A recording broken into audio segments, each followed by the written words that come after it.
3 pistettä ja pitäisi kertoa ihmisille, mutta hienosti nostettu. Ja pisteissä, no Veitsi oli toka, 104 pistettä.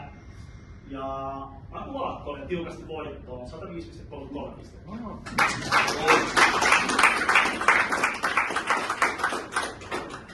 Täällä on miehelle vähän, ensi kisoista tulee vielä 10 kiloa enemmän. Se on sinne noin.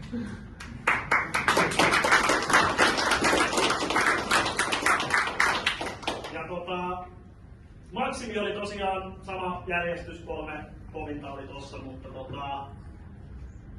mä satuin voittaa 10 kilolla tonni, meillä on itselleni. Täällä on kone.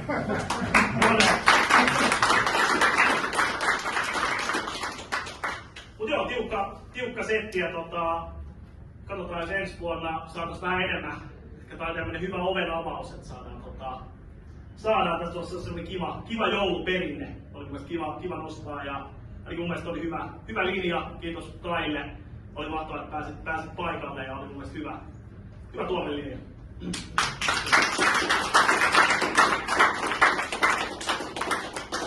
Mutta koska on sunnuntai, mikä on intergalaktinen penkkipäivä, niin otetaan penkireenaamista ja mitä ensi vuonna.